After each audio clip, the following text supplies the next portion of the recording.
So it's an honor and great pleasure to join you here today. I am really surprised that I am invited every year or every other year. But it is, after all, a team effort, and I appreciate to contribute here.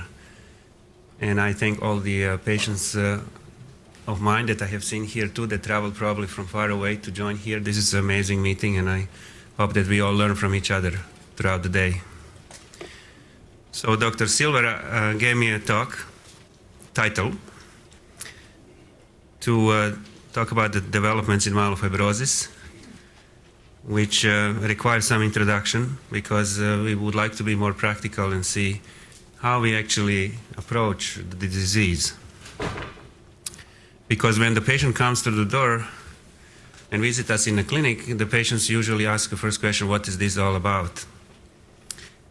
And I think Dr. Karlovitz answered this morning. And then they ask a question, the patient usually says, how long I'm going to live? And I say, from the history, I can tell you this, and it's easy to find online, you just Google it. This is the International Prognostic Scoring System based on 5 factors that are listed here, and people would be able to actually see it for themselves. What is on the left side are 5 factors that are so-called prognostic factors. So age over 65, constitutional symptoms. Constitutional symptoms means low-grade fevers, night sweating, loss of weight. Body-wide symptoms. Hemoglobin less than 10, that's anemia, leukocytes, that means white cells are more than 25, or blasts. And then you combine a number of factors, and this is where we obtain information to use in everyday practice.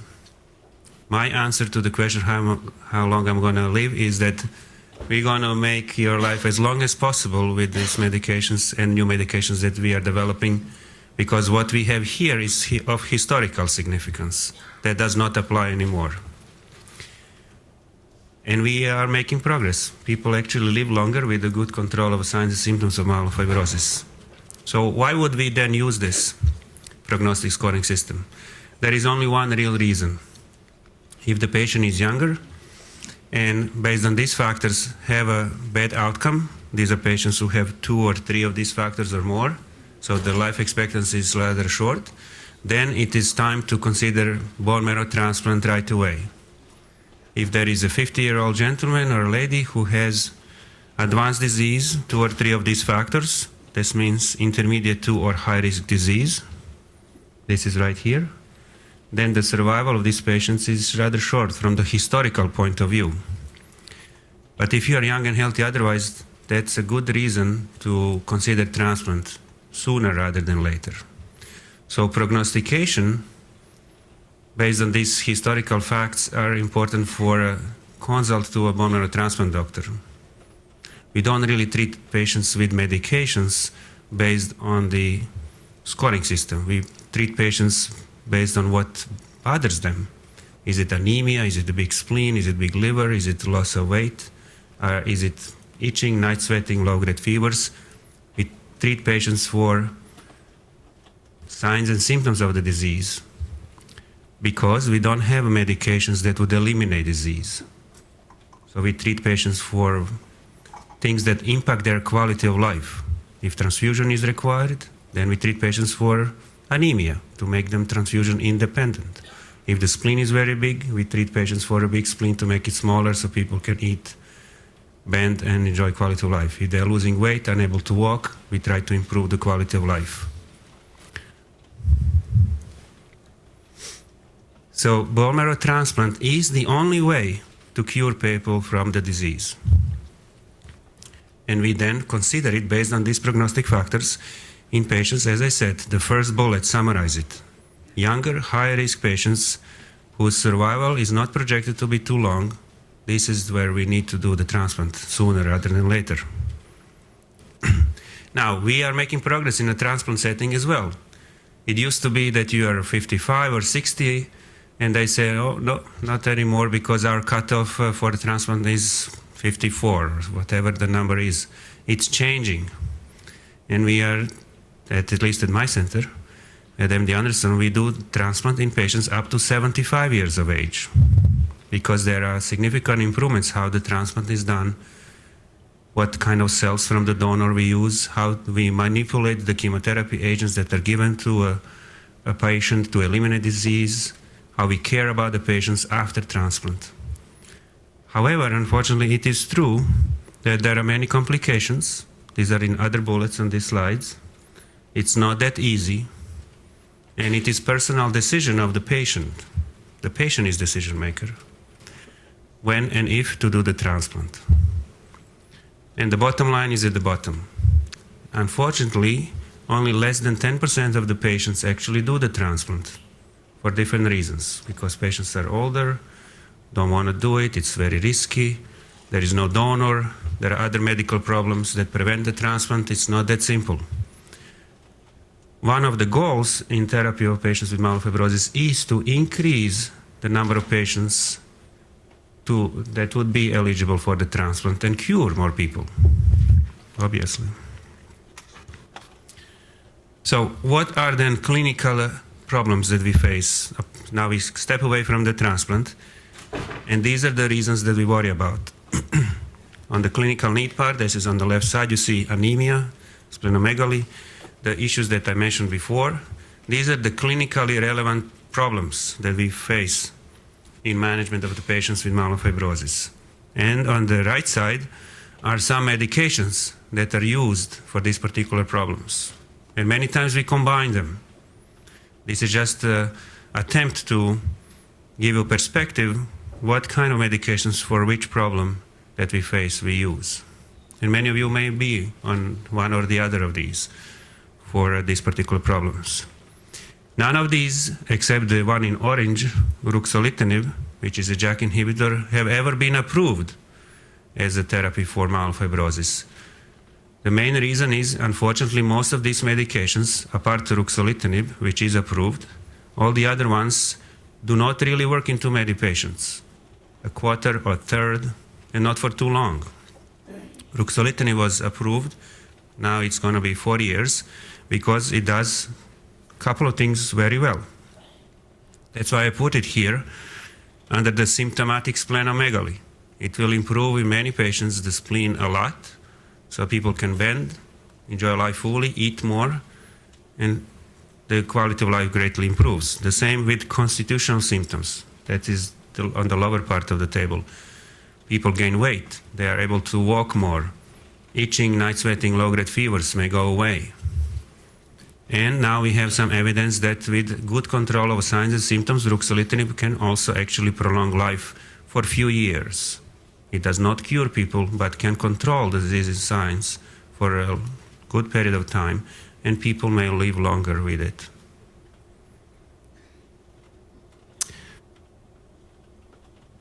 I'm here again. Who else is here again after last time? Many of you. Do you remember this gentleman? I actually don't know whether he's here. He's not this year, but he was here last time. That's Bob. So he came to me in April, as you see, 2008, after losing 35 pounds in a wheelchair, and his doctor told him there was nothing more to do, and maybe a year or two of life. And that's Bob on the right side.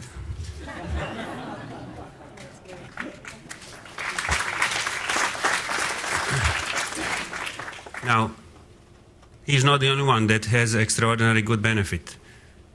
But average duration of the benefit with Ruxolitinib, and he's on Ruxolitinib, is about 3 years.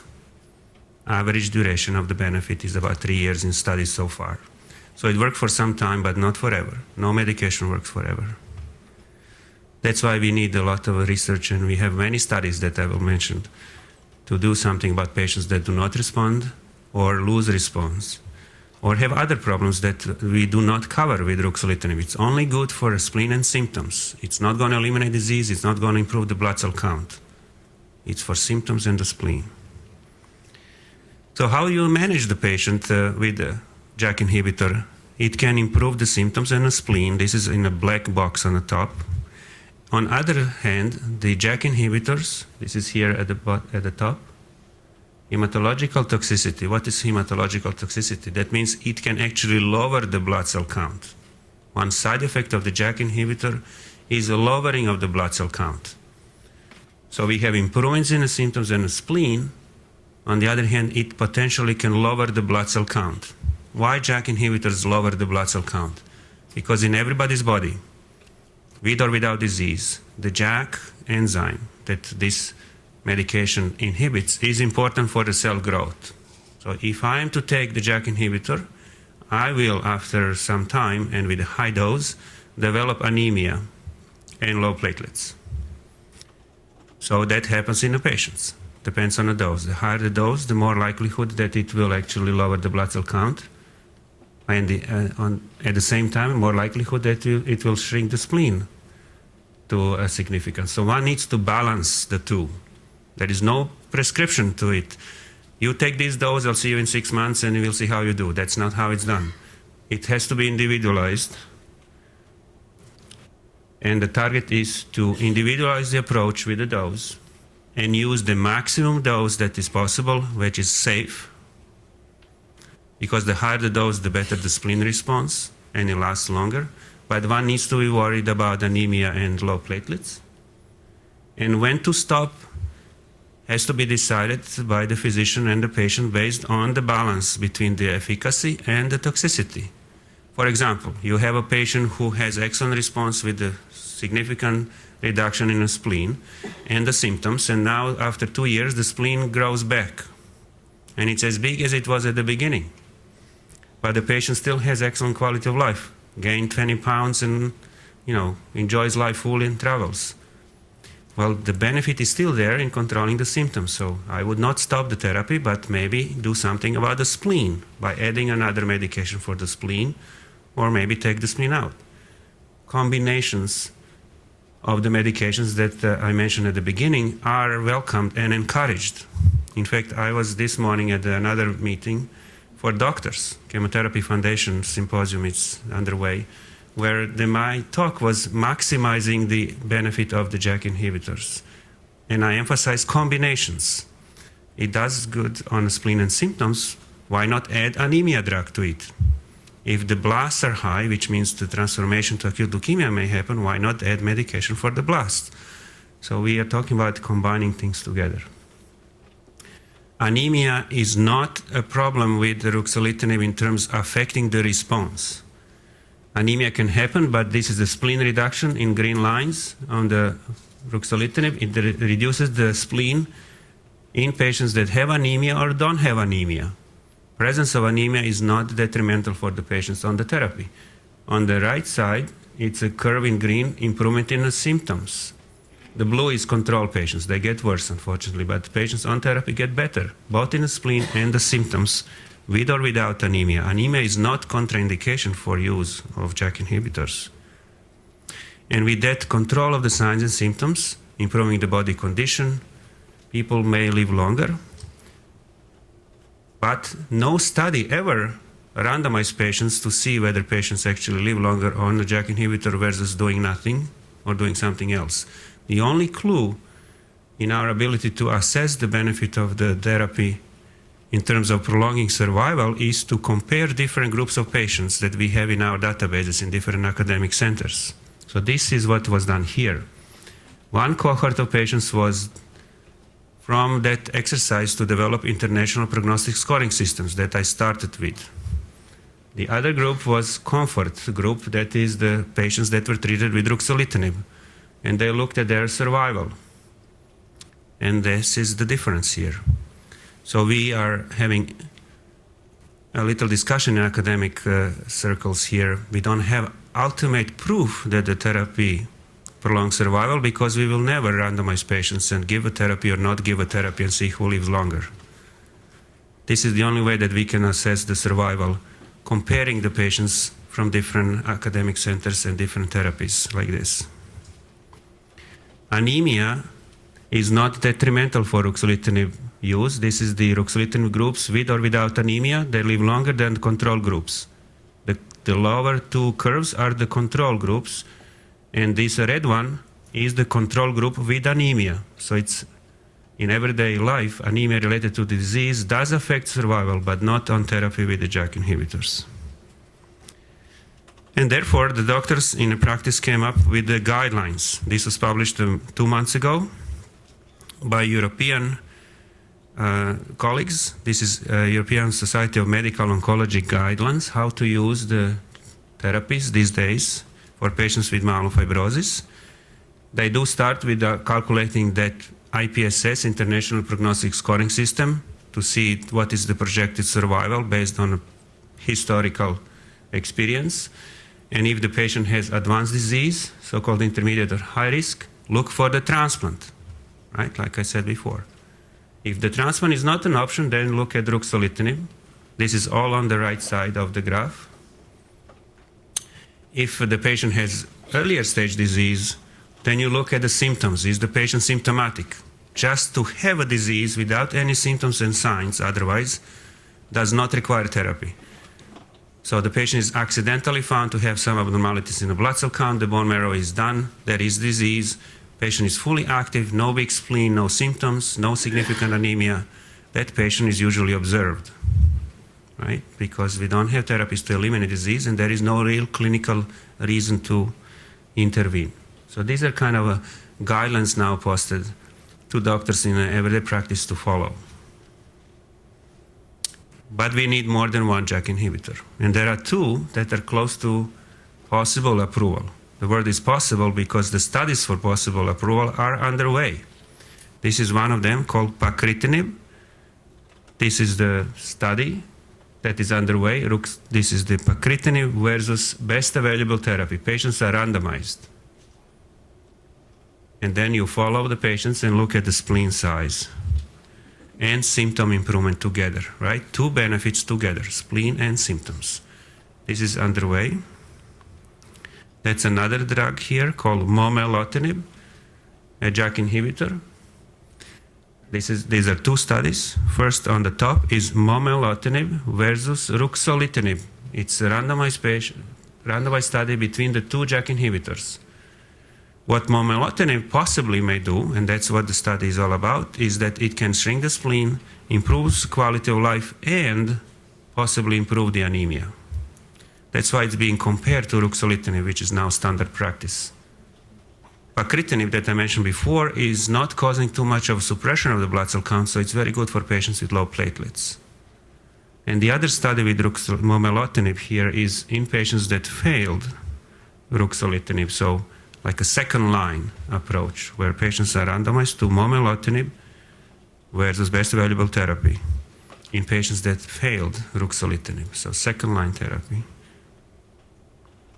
But there are many other studies. What we want to do, we want to combine things together. We want to build on what we have achieved with the JAK inhibitor, that's in dark color, and all the other colors here, the names in this green, are possible combinations within academic centers that is being done. These are studies where we combine Ruxolitinib with either lenalidomide or Videsa. You may recognize some of these drugs from the list that I showed before. We are combining medications that are possibly active together. And the goal is to improve the result, for everybody to improve the spleen and symptoms, and that anemia issue to be resolved, and perhaps bone marrow to improve. We want to actually eliminate disease. That's the ultimate goal. But the more realistic approach is to, what is on the bottom of the slide, to improve response to JAK inhibitors, bring additional benefits, but also to be safe and not to interfere with what we have already achieved, which unfortunately sometimes happens. With some new drugs, we encounter unexpected toxicities, and some of the studies had to be stopped.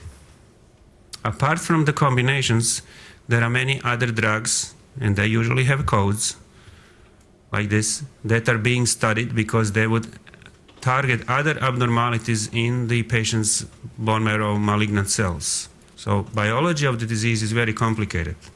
We know about this JAK enzyme that is super active and makes cells grow, but there are many other abnormalities in the bone marrow cells in patients with myelofibrosis. And we target those abnormalities with other agents that are listed here. Some of these, like AC11 here, is specifically tested for patients with anemia. PRM151 is antifibrotic medication, LOXL2 antibody as well. And there are several other ones here that are in clinical studies. Anybody here are participating in a clinical study? Some of you. The two hottest drugs right now that almost every patient that comes to visit asks about are imetelstat and PRM151. So let's talk about these two medications. What is imetelstat? Anybody heard about this drug? Okay, quite a good number of patients or participants here. So look, in upper part, that's a chromosome. Chromosomes are finger-like structures, like you see, inside the cells, in the middle, in the nucleus of the cells that carry genes. Right? There is a DNA here. And with each duplication of the cells, when the cells grow, they lose a little piece of the ending of the chromosomes, and there is the enzyme that helps it maintained. Because if DNA is lost perpetually with each division of the cells, the cell will die off. So the enzyme is called telomerase. That's the enzyme at the end of the chromosomes that maintain the DNA intact, so the cell can divide all the time. If you have a medication that would inhibit this enzyme, telomerase inhibitor, then there would be no maintenance of a DNA, and the cells would die off faster because they would just die with the loss of DNA. I hope I explain it in an easy way. Maybe? So with each division, you lose a little bit of DNA in chromosomes. The enzyme is maintaining that DNA. This is telomerase, and you inhibit the enzyme, so the cells lose the DNA and they die faster. That's the idea. So there was a study done by Dr. Teferi at the Mayo Clinic in Rochester, and he presented last December results in the first 33 patients. And these are the results. This is online from Geron Company. Anybody can look it up. So we have 33 patients. We have a complete response, normalization of everything in 4 patients, partial response in 3 patients, and improvements in a number of patients. So overall, 12 out of 33 improved. The most important part is these patients that have complete remission. That means that there will be no evidence of any disease anymore, right? Unlike any other therapy so far. In the lower part are some other facts about the study. The duration of the therapy so far is about 11 cycles. This is about 11 months. Longer, obviously, for patients that are responding, 14 months. For others, it was only about 7 months on average. And at the time of analysis, after these 11 cycles, about 72% of the patients were not on therapy anymore. They were not responding, or they had some toxicities or things like that. But what is intriguing is the fact that there is a small group of patients that actually has a complete response. And believe me, this is very intriguing. So people go online and search it and then come and ask me, who are these people? It's online. These are the patients. The first patient here is, for example, it's a 73-year-old gentleman who is transfusion dependent, requires blood transfusions. He has no blast, no symptoms, and no spleen. So the only problem here is actually anemia. In red color is the hemoglobin. These are the white cells, the platelets in blue and the white cells in green. So what happened on a therapy, the red blood cells improved. What is in a green box is normal range. So the red blood cell count improved, the white cells are here, the platelets are here, and the white cells are here. He had no spleen or symptoms or blast, and then the bone marrow was done. This is at the bottom, and bone marrow was normal, and that was reported as a complete response. So it's quite intriguing. We don't have a repeated bone marrow to know whether this is really something that happens over a longer period of time, but the bone marrow change is intriguing. Otherwise, the clinical benefit is really just the improvement in a red blood cell count. The next patient is similar. That's another patient who has a transfusion-dependent patient requiring blood transfusions. The blasts are not increased. He has no spleen, and he has itching. and the red blood cell count improves, as you see here. This is the platelet number, and this is the white cell count number. Again, green boxes are within normal limits. The bone marrow was done here, and the bone marrow appeared normal. And that's another complete response. Otherwise, it seems that his only benefit was improvement in the red blood cell count.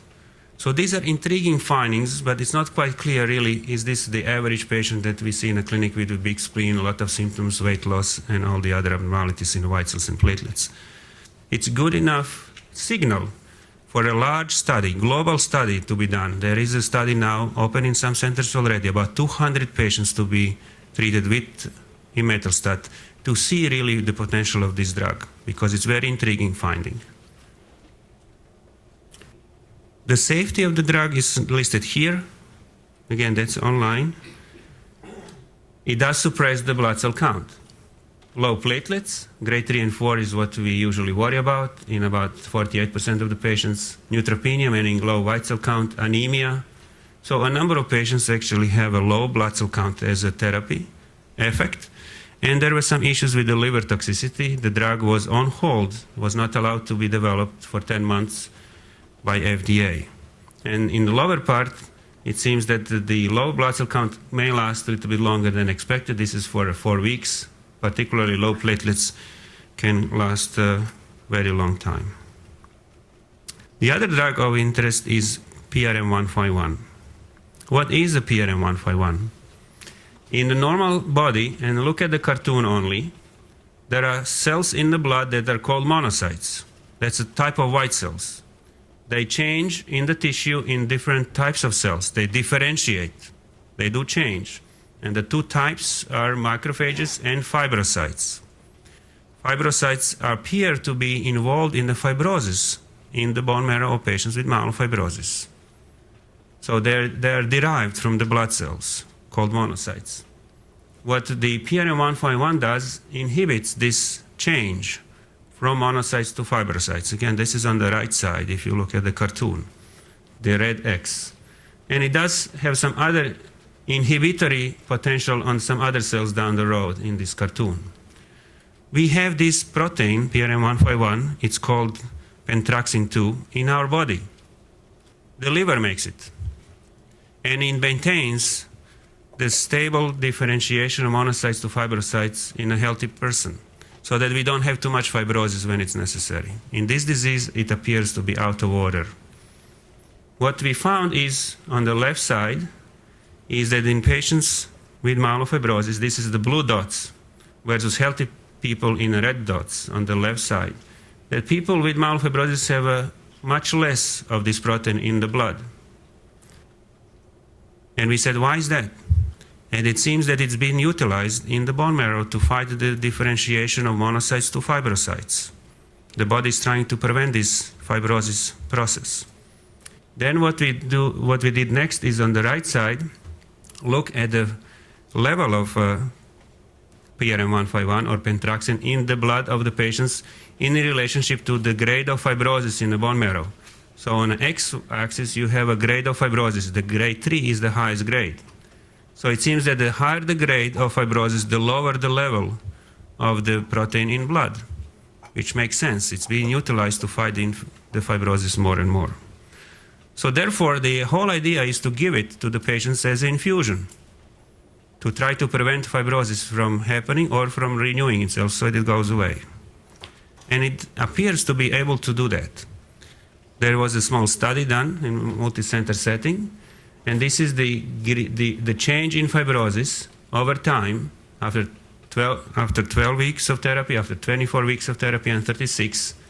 And it gets better as you treat patients longer, based on the examination by the doctor or even by the computerized way of looking at fibrosis. So going higher and higher means less and less fibrosis in the bone marrow over time. Why are we trying to do this for the patients? Why are we trying to decrease the fibrosis? Because we believe that the blood cell count may improve. So the platelets may go up or red blood cell count can improve, and patients may do well for a longer period of time. So we look at the red blood cells over time. What I'm showing here is hemoglobin measurements over time, and that appears to be stable. What is decreasing in red color is the transfusion requirement.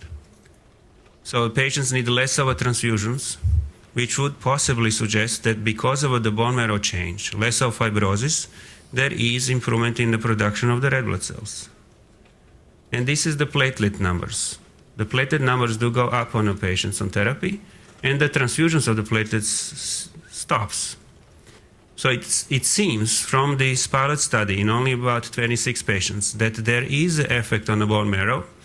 Improvements was seen in about 11 patients, which is followed by improvements in the platelets and the red blood cells. And that's why the large study, about 80 patients, is going to open in many centers around the United States with these particular medications for patients that have anemia or low platelets as a major problem.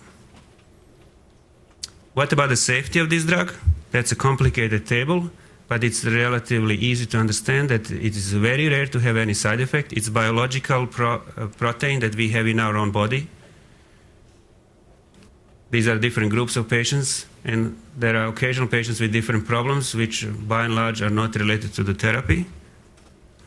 So it appears to be very safe because it's biological. It's not chemotherapy or anything similar that we made up. It's a protein that is made in the liver of everybody here. So with that, I'll conclude my presentation. I hope to give you perspective of what happens from the first visit to cutting-edge research in the field with the new agents. Thank you very much.